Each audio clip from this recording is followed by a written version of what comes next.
सभी मीठे मीठे प्यारे प्यारे भाइयों तथा बहनों को प्यार भरा ओम शांति। आज की तारीख है 30 मई 2021।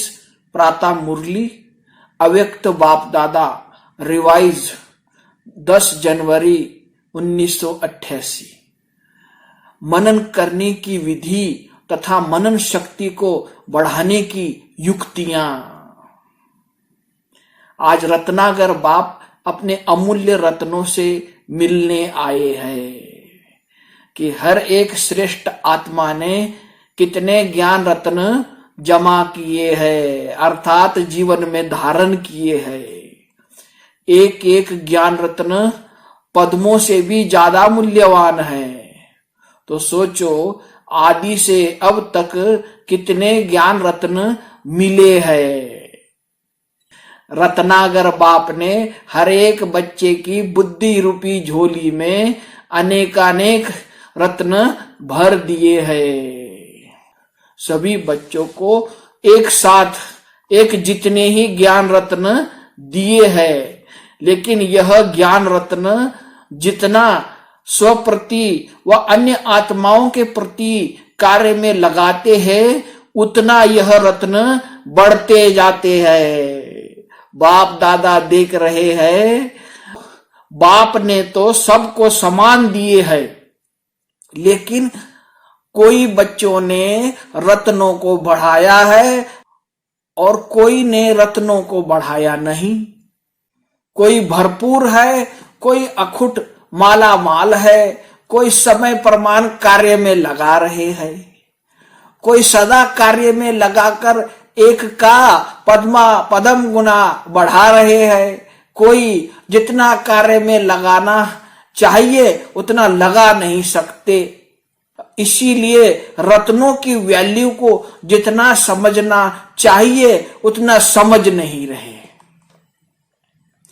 जितना मिला है वह बुद्धि में धारण तो किया, लेकिन कार्य में लगाने से जो सुख, खुशी, शक्ति, शांति और निर्विघ्न स्थिति की प्राप्ति की अनुभूति होनी चाहिए, वह नहीं कर पाते।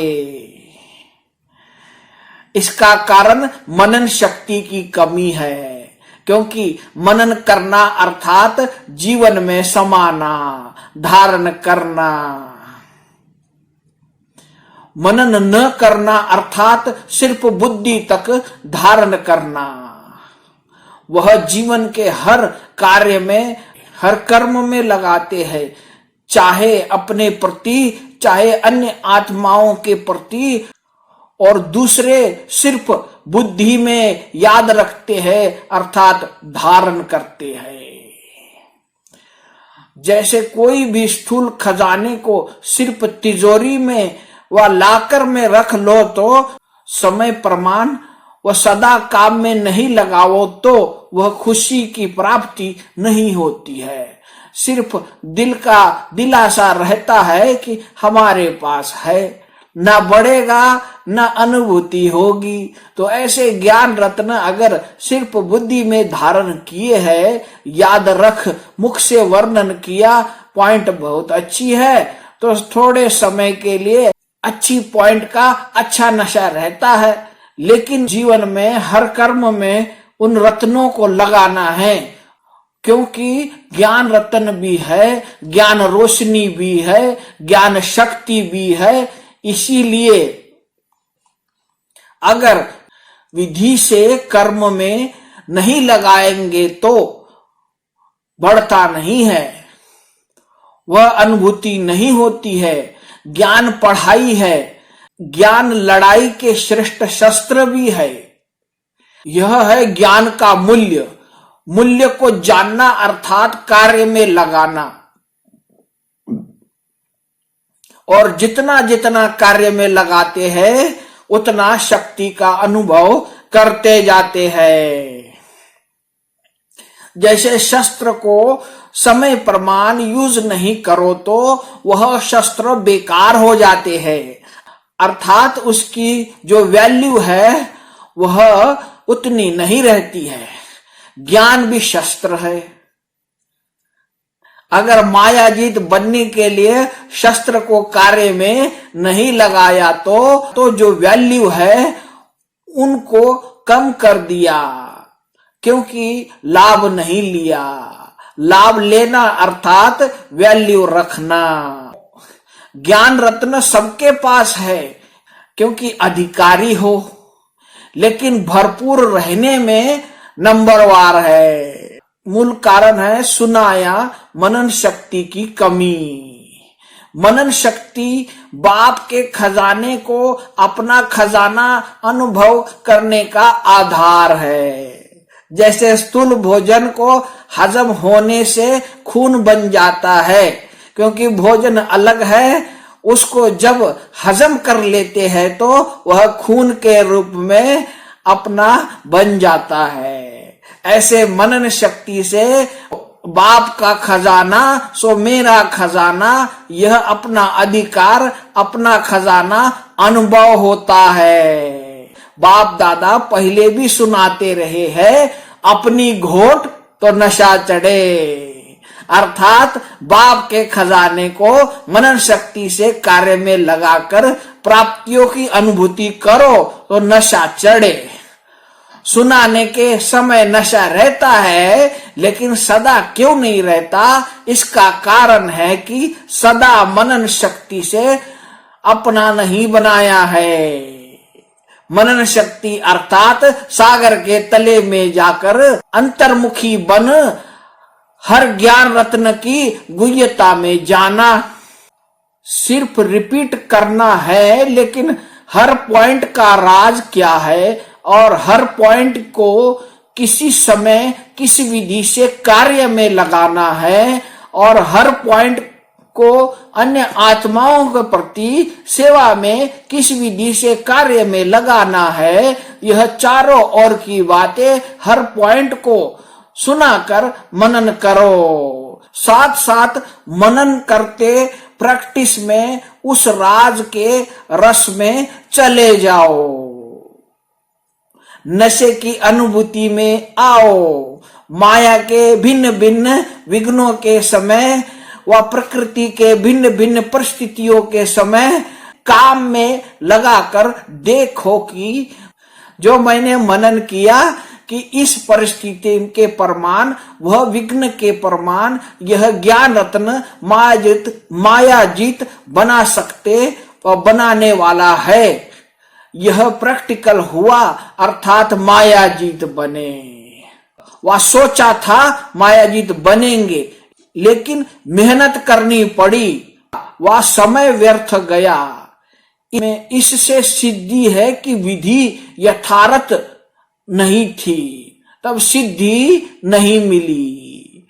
यूज करने का तरीका भी चाहिए, अभ्यास चाहिए। ऐसे साइंस वाले भी बहुत पावरफुल बॉम्ब्स ले जाते हैं, समझते हैं कि बस इसमें अब तो जीत लेंगे, लेकिन यूज करने वाले को यूज करने का ढंग भी आता हो तो पावरफुल बम होते भी यहां वहां ऐसे स्थान पर जाकर गिरता है जो व्यर्थ चला जाता है। कारण क्या हुआ? यूज करने की विधि ठीक नहीं। ऐसे एक एक रत्न अति मूल्यवान है। ज्ञान रत्न व ज्ञान की शक्ति के आगे परिस्थितियां व विघ्न ठहर नहीं सकते। लेकिन अगर विजय नहीं होती है तो समझो यूज करने की विधि नहीं आती है। तो समझा मनन कैसे करना है? कहा था ना कि मनन का फिर भी सुनाएंगे। जो आज मनन करने की विधि सुनाई है, माया के विघ्नों से सदा विजयी बनना व सदा सेवा में सफलता का अनुभव करना, इसका आधार है मनन शक्ति। समझा? अच्छा, सर्व ज्ञान सागर के ज्ञानितु बच्चों को सदा मनन शक्ति द्वारा सहज मायाजीत बनने वाले श्रेष्ठ आत्माओं को सदा मनन शक्ति के अभ्यास को आगे बढ़ाने वाले, मनन से मगन स्थिति का अनुभव करने वाले, सदा ज्ञान के रत्नों का मूल्य जानने वाले, सदा हर कर्म में ज्ञान की शक्ति को कार्य में लगाने वाले, ऐसे सदा श्रेष्ठ स्थिति में रहने वाले विशेष व अमूल्य रत्नों को बाप दादा का याद प्यार और नमस्ते। तो हम रूहानी बच्चों की रूहानी बाप दादा को याद प्यार, गुड मॉर्निंग और नमस्ते। वरदान है तोड़ना, मोड़ना और जोड़ना, इन 3 शब्दों की स्मृति द्वारा सदा विजयी भव। सारी पढ़ाई और शिक्षाओं का सार यह 3 शब्द है। एक है कर्म बंधन को तोड़ना है, दूसरा है अपने संस्कार स्वभाव को मोड़ना है, और तीसरा है एक बाप के साथ सर्व संबंध जोड़ना है। यह 3 शब्द संपूर्ण विजयी बना देंगे। इसके लिए सदा यही स्मृति रहे कि जो भी इन नयनों से विनाशी चीजें देखते हैं वह सब विनाश हुई पड़ी है। उन्हें देखते भी अपने नए संबंध, नई सृष्टि देखते रहो तो कभी हार हो नहीं सकती। स्लोगन है योगी की निशानी है सदा क्लीन और क्लियर। सभी मीठे मीठे प्यारे प्यारे भाइयों तथा बहनों को प्यार भरा ओम शांति।